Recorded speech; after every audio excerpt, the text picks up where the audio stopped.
శాంతి దేవత. పూర్వకాలమందు కొంతమంది కత్తిని ఆశ్రయించి బతికేవాళ్ళు. అనగా కత్తిని చేతపట్టి యుద్ధాల్లో పాల్గొని జీవనం సాగించేవారన్నమాట. అలా అనేక యుద్ధాల్లో పనిచేసిన మహాయోధుడు సూరసింహుడు. అతనికి ఒకానొకప్పుడు ఉద్యోగం లేకుండా పోయింది. ఏమి అంటే రాజులకు యుద్ధాలంటే విసుగు పుట్టింది. అందుచేత వారిలో వారు సందులు చేసుకు అస్త్రశస్త్రాలన్నీ మూల పారివేశారు. రాజ్యం ప్రశాంతంగా ఉంటే యుద్ధం ఎందుకు, సైనికులు ఎందుకు? ఇప్పుడు సూరసింహుడికి గట్టి చిక్కే వచ్చింది.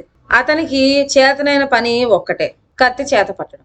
ఎన్ని తలలైనా అవలీలగా నరికి వేయగలడు. మరిప్పుడు యుద్ధం పని లేదాయ్, వానికి మరి ఏ పని చేత కాదాయ్. ఎలా? రాజులంతా పిరికి పందలైపోయారు, ప్రజలంతా పౌరుషహీనులయ్యారు. నా కత్తి మూలపడవలసిందేనా, తుప్పు పట్టవలసిందేనా అని అతనికి తీరని విచారం కలిగింది. ఏమైతేనేం, తిండికి గుడ్డకి మొహం వాచి సూరసింహుడు కృషింపసాగాడు. గడ్డి గాదం లేక అతని గుర్రం కూడా చిక్కిపోయింది. చివరకు విధి లేక ఉద్యోగం కోసం బయలుదేరాడు సూరసింహుడు. వెళ్ళగా వెళ్ళగా ఒకనాటి సూర్యోదయం వేళ ఒక పొలం చేరుకున్నాడు. ఆ పొలం దున్నుకుంటున్న రైతును సూరసింహుడు తన గుర్రం మీద నుంచే కేకవేసి, ఓయ్, నా పేరు సూరసింహుడు, వినలేదా? నేను మహాయోధుణ్ణి. నేనిప్పుడు పని లేకుండా ఉన్నాను. నాకేమైనా పని చూపించగలవా అన్నాడు. ఈ ప్రశ్న వినగానే రైతు దున్నటం మానేసి సూరసింహుడికేసి చప్పున తిరిగి చూచాడు. త్వరలో కత్తి వాలకం చూడగా రైతుకి భయం వేసింది, జాలి కలిగింది. నాగలి దున్నటం చేతనైతే నా దగ్గర పనుంది. ముందా కత్తి కటారులు అవతల పారేసి రావయ్యా అన్నాడు రైతు. అందుకు సూరసింహుడు, అబ్బాయి, నాగలి దున్నటం నాకు చేత కాదు. నీకు శత్రువులు ఎవరన్నా ఉంటే చెప్పు, నిమిషంలో వాళ్ళ తలలు నరికి నీ ఎదుట పెడతా. నాకు భోజనం, నా గుర్రానికి ఇంత దానా ఏర్పాటు చేస్తే చాలు, మరేం వద్దు అన్నాడు. రైతు మాట్లాడలేదు. క్షణకాలం సూరసింహునికేసి చూచి మళ్ళీ ఎప్పట్లాగా పొలం దున్నుకోసాగాడు. పౌరుషహీనులు. మనిషిన తర్వాత శత్రువే ఉండడా? చేత కాకపోతే సరి, శత్రువును సంహరించటం. పైగా నన్ను నాగలి దున్నుకొని బతకమంటున్నాడు ఈ పిరికి పంద. నా వంటి యోధుడు చేయవలసిన పనేనా ఇది అనుకున్నాడు తనలో సూరసింహుడు. అనుకోని అలా ఒక అరణ్య మార్గం పట్టి పోగా పచ్చటి మైదానం కంటపడింది. ఆ మైదానంలో మంచి ఎత్తున ఒక దేవతా విగ్రహం ఉన్నది. అదే యుద్ధ దేవత.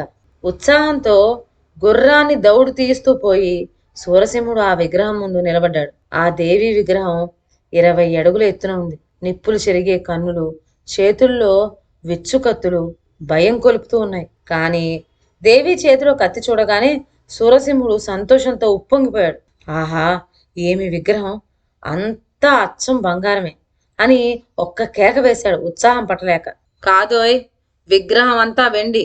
ఇది రజత విగ్రహమే కాని స్వర్ణ విగ్రహం ఎంత మాత్రం కాదు అంటూ బదులుగా అతనికి ఒక కేక వినిపించింది. కేక వినిపించేటంతలోనే ఆ విగ్రహానికి వెనక నుంచి డాలు కత్తి ధరించిన ఒక గుర్రపు రోతు ముందుకొచ్చాడు. పౌరుషంతో సూరసింహుడు పళ్ళు పటపటా కొరికాడు. వరలో నుంచి కత్తి దూశాడు.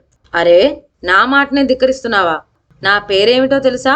సూరసింహుడు అని గర్జించాడు. రెండో యోధుడు వెటకారంగా నవ్వి కత్తి వరలో నుండి బయటికి లాగుతూ, నువ్వు కళ్ళు లేని కబోదిలా ఉన్నావే, వెండికి బంగారానికి తేడా తెలియని నీతో యుద్ధానికి తలపట్టం అంటే నిజంగా నాకు అవమానకరంగా తోస్తున్నది.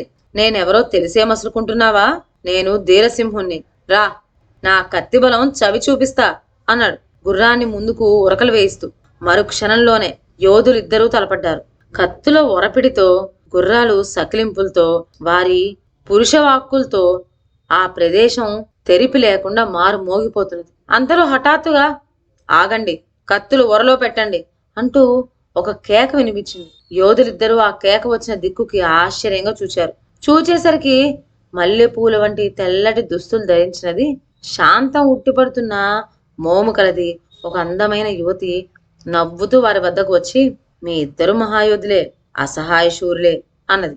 వాని సంగతి ఏమో కాని నా పేరు సూరసింహుడు అన్నాడు మొదటివాడు. వాని సంగతి తెలియదు కాని నా పేరు ధీరసింహుడు అన్నాడు రెండోవాడు. ఇద్దరికేసి చూచి ఆ యువతి, మీ కత్తుల పదునులో కాస్తంతైనా మీ బుద్ధులకుంటే ఈ కొట్లాట జరిగేదే కాదు అన్నది. మూర్ఖుడికి దూరదృష్టే లేదు. ఈ యుద్ధ దేవత విగ్రహం వెండిదట అని పరిహసించాడు సూరసింహుడు. అతనికి దృష్టి వక్రించింది. వెండి విగ్రహాన్ని బంగారు విగ్రహం అని వాదించడం ఏమిటి అవివేకం కాకపోతే అని గేలి చేశాడు ధీరసింహుడు.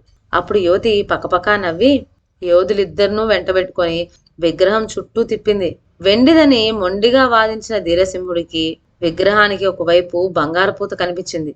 విగ్రహం బంగారంది అని వాదించిన సూరసింహుడికి వెండి పూత కనిపించింది. ఇద్దరూ తెల్లబోయి ఒకరి వంక ఒకరు చూచుకోసాగారు. అంతలోనే ఆ యువతి అంతర్ధానమైంది. ఆమె కోసం వారిద్దరూ ఆత్రంతో అటూ ఇటూ చూడగా ఒక దిక్కు నుంచి ఇలా వినపడింది. యోధుల్లారా, నేను శాంతి దేవతను. మీ ఇద్దరు మహాయోధులే. మీ ఇద్దరి ఉద్దేశాలు సరైనవే. కయ్యాలు మానండి, పౌరుషపడకండి, శాంతంగా జీవించండి అని చెప్పగా సూరసింహుడు ధీరసింహుడు గుర్రాల మీద నుంచి దిగారు. ఒకరినొకరు కౌగులించుకున్నారు. డాలు కత్తులు విగ్రహం మందు పారివేశారు. నాటి నుండి వారిద్దరూ వ్యవసాయ వృత్తి అవలంబించి ప్రశాంతంగా జీవనం గడపసాగారు. ఇదండి ఇవాళ కథ. మరొక మంచి కథతో నెక్స్ట్ వీడియోలో కలుద్దాం. అంతవరకు సెలవు. నా ఛానల్లోని కథలు మీకు నచ్చినట్లయితే నా ఛానల్ను లైక్ చేసి సబ్స్క్రైబ్ చేయండి. షేర్ చేయడం మర్చిపోవద్దు. కొత్త కథల నోటిఫికేషన్ కోసం బెల్ ఐకాన్ ప్రెస్ చేయండి. Thank you.